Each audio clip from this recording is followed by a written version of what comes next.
Hello बच्चों, आज हम उसी फिर टॉपिक पर लौटते हैं, वन और वन्यजीव संसाधन, जिसमें अभी तक हम पढ़ चुके थे कि वन्य और वन्यजीव संसाधन क्या हैं, इनका वर्गीकरण। आज हम देखेंगे भारत में वन और वन्य जीवन का संरक्षण कैसे हो। वन्य जीवन और वनों में तेज़ी से हो रहे ह्रास के कारण, ह्रास माने नुकसान, लगातार जो कटान हो रही है, इसका संरक्षण बहुत ज़रूरी हो गया है। परंतु हमें वनों और वन्य जीवन का संरक्षण करना जरूरी है क्यों? प्रश्न ये है। संरक्षण से पारिस्थितिकी विविधता बनी रहती है। अगर हम वनों का संरक्षण करेंगे तो हमारे जो विभिन्न प्रकार के पेड़ पौधे जीव जंतु हैं, इनमें आपस में विविधता रहेगी और हमारे जीवन साध्य संसाधन जल, वायु, मृदा बने रहते हैं। इनकी वजह से हमारा जल हमें मिलता रहेगा, वायु शुद्ध बनी रहेगी, मिट्टी हमारी उपजाऊ बनी रहेगी। यह विभिन्न जातियों में बेहतर जनन के लिए वनस्पति और पशुओं में जीन्स विविधता को संरक्षित करती है।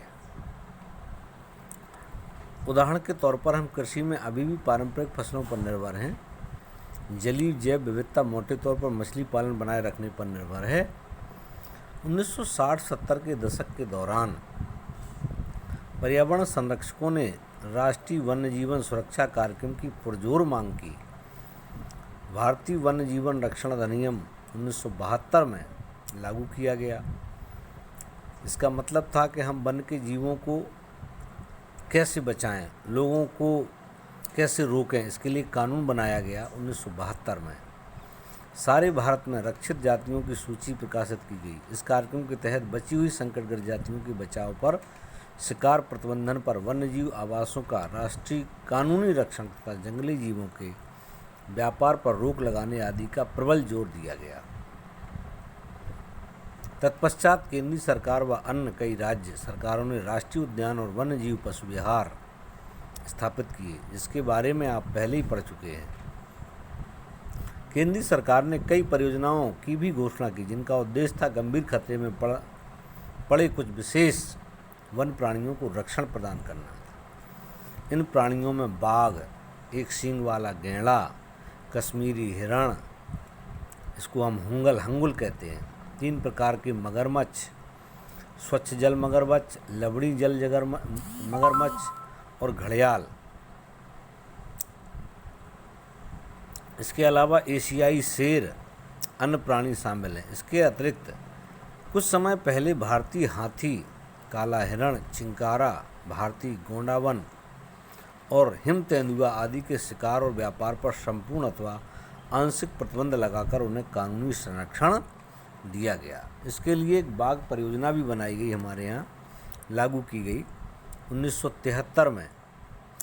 वन्य जीवन संरचना में बाघ माने टाइगर एक महत्वपूर्ण जंगली जाति है। 73 में अधिकारियों ने पाया कि देश में 20वीं शताब्दी के आरंभ में बाघों की संख्या अनुमानित संख्या माने 55,000 से घटकर मात्र कितनी रह गई? 1827।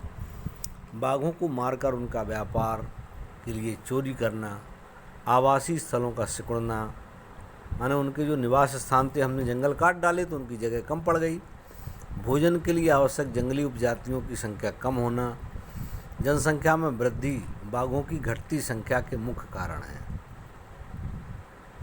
बाघों की खाल का व्यापार और उनकी हड्डियां का एशियाई देशों में परंपरागत औषधियों में प्रयोग के कारण यह जाति विलुप्त होने के कगार पर पहुंच गई। चूँकि भारत और नेपाल दुनिया के 2/3 बाघों का आवास उपलब्ध कराते हैं, माने दुनिया में जितने बाघ हैं उनके 2/3 अकेले भारत और नेपाल में हैं। अतः ये देश ही शिकार, चोरी और गैरकानूनी व्यापार करने वालों के मुख्य निशाने पर थे। प्रोजेक्ट टाइगर विश्व की बेहतरीन वन्यजीव परियोजनाओं में से एक है। इसकी शुरुआत 1973 में हुई। बाघ संरक्षण मात्र एक संकटग्रस्त जाति को बचाने का प्रयास नहीं, बल्कि इसका उद्देश्य था एक बड़े आकार के जैव जाति को भी बचाना। उत्तराखंड में कार्बेट राष्ट्रीय उद्यान, पश्चिम बंगाल में सुंदरबन राष्ट्रीय उद्यान, मध्य प्रदेश में बांधवगढ़ राष्ट्रीय उद्यान, राजस्थान में सारिस्का वन जीव पशु विहार आदि, असम में है मानस बाघ रिजर्व, केरल में पेरियार बांध रिजर्व भारत में बाघ संरक्षण परियोजनाओं के उदाहरण है। मतलब यहाँ पर बाघों को विशेष रूप से संरक्षण दिया गया। आजकल संरक्षण परियोजनाएं जैव विविधताओं पर केंद्रित होती हैं, न कि इनके विभिन्न घटकों पर। संरक्षण के विभिन्न तरीकों की गहनता से खोज की जा रही है। संरक्षण नियोजन में कीटों को भी महत्व मिल रहा है। वन्यजीव अधिनियम 1980 और 86 के तहत सैकड़ों तितलियां, पतंगों, भृंगों और ड्रैगन फ्लाई को भी संरक्षित जातियों में शामिल किया गया। 1991 में बाघों की भी 6 जातियां 1991 में पौधों की भी 6 जातियां पहली बार इस सूची में शामिल की गईं।